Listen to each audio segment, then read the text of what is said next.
It's time for Inside the Patch with your Las Vegas Raiders. Here's Gnarley Charley. 1430 ESPN, it's Inside the Patch. It's Gnarley Charley. And, okay, Polo Rodriguez, who is part of the, Raider Nation for Life group. You're also a firefighter. You're also a Sanger High graduate. You're a friend of mine, but you were at the game, the debacle in Los Angeles. And just give me, Polo, first tell me, what was it like before the game, before we had lost? I mean, was the atmosphere great? Okay, so the excitement, everybody was coming up. We built the atmosphere of Oakland. We had plenty of drinks. We had plenty of free food. We had 8 slots. We had live performances. We had a lot of people come in. We had a ton of food. And everybody was saying, wow, this is just like Oakland. Wow, this is just like Oakland. We had a lot of fans out there. So we were having a great time. Three-game winning streak. We're rolling. You're rolling. 3-game winning streak. You remember, no shower, no changing clothes. Well, I took a shower. So we're drinking. We were having a great time. Of course, we were still planning for Lester Hayes on Friday, but we were having a great time.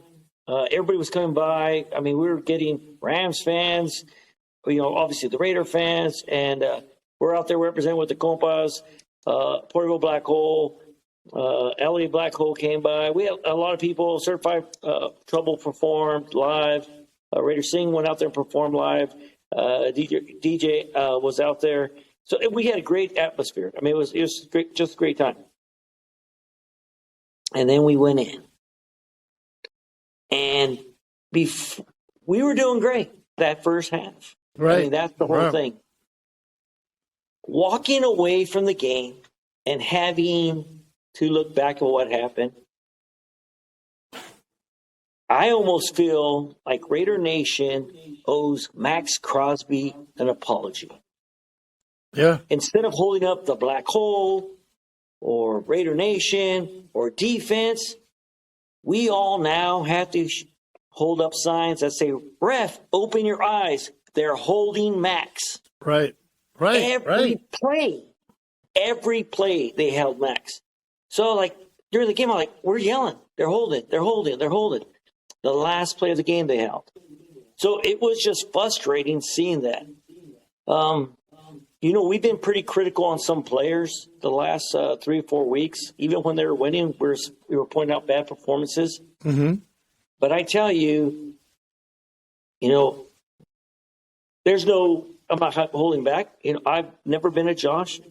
I've always said, hey, fire him. I think the first time we talked, we compared him to the Marcus Allen with the Al Davis. Right. And now, you're looking at that, and the sad part is when he had his press conference, they asked him if they saw anything. He goes, no, I called the plays the same as I did the week before. If the quarterback could have changed them. Right. Not once have I seen this coach take some leadership and say, hey, it was me. I screwed up. Right. One thing we need to teach, the Raider Nation is a culture. And that's the one thing. We have these famous words. And every player, the coach, they have to understand when we say pillaging just for fun, that means gas pedal. If we're winning, gas. When these guys hold back, they leave. They've done it 4 times already. Right? 4 or 5 times? Yeah. Pillaging just for fun. It's in our anthem. It's in everything we say. And the players, it's not the players, it's the coach. Right. Because the coach, it's when he's not taking responsibility and he's saying the players are not executing the plays right. And then they're making some changes. No. I have some advice. And I know we're in the Valley, home of the Carr family. We love Derek. We love David. They did so much great things for Valley Children's Hospital. They still do for Fresno State. We need to share this podcast with them and say this. Hey, Derek, don't listen to them. You've been around for 9 years. Right. We're your fans. We support Carr. Right. Do us a favor. Win for us.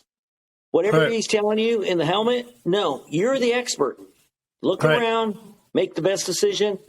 Don't fall for it. At the end of the day, they're going to blame you. At the end of the game, you're winning for the fans. That coach is going to be gone. Well, he's winning for us. I just think if Derek doesn't improve, they're going to blame him, and they're going to get rid of him. They're going to get rid of him. You saw what the coach did last week. He said, well, I called the plays exactly the way I did the week before. He basically threw Derek under the bus. Yep. So now I'm telling Derek, so far we apologize to Crosby. We know as the fans, signs up, throw it in the refs' faces, stop holding.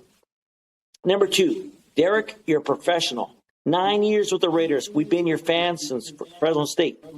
Do what's best for you and the team. Do not listen to Josh. He has no idea.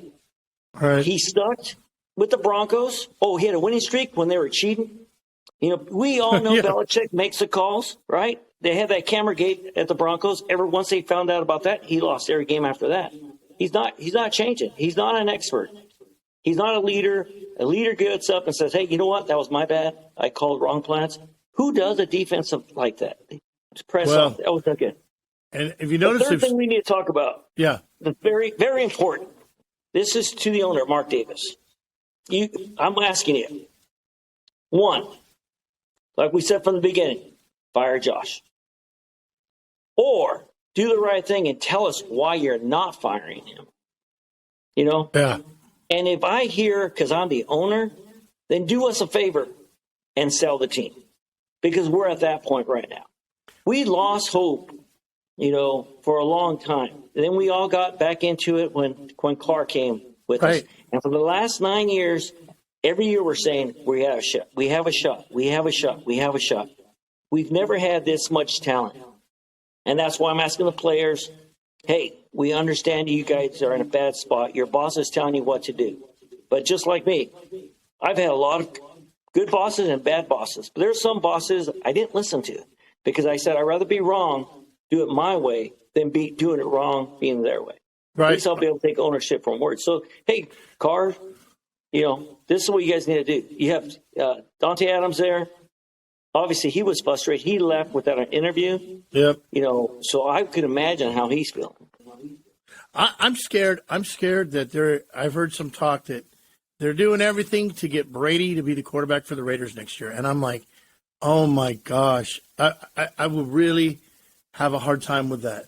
Dude, that's the guy that cursed us. That's what I know. And that's why I can't handle that. I'm like, what are you guys thinking? And that's what's wrong. If that's what Davis is thinking, I'm going back to option 3, sell the team. Right. Because it took me forever to forgive Al for benching Marcus Allen. Marcus Allen. I still bring it up to this day because it pissed me off so much watching the great talent in there.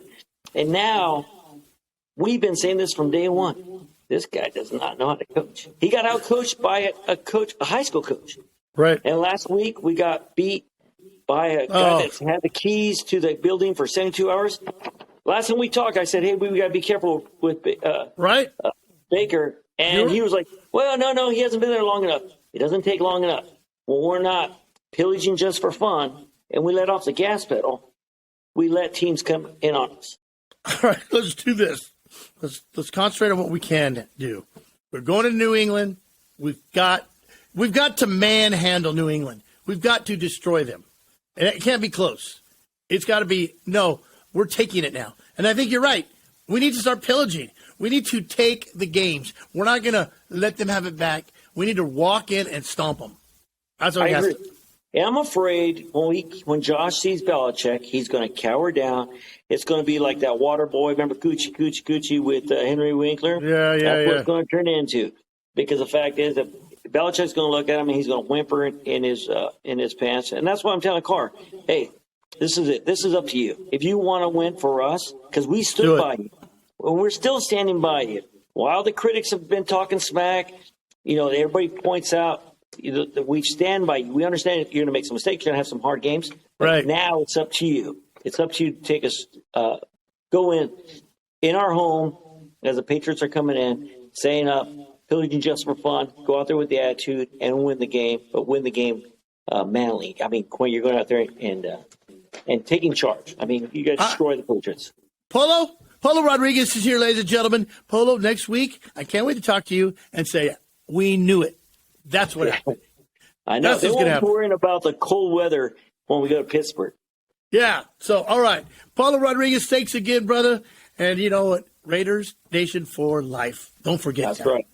Don't forget them Sanger Bangers. Have a good one, Charlie. You got it, brother. Sanger Bangers. Thanks you. We'll see you next week. We'll be back with more Inside the Patch on 1430 ESPN, your official home of the Las Vegas Raiders.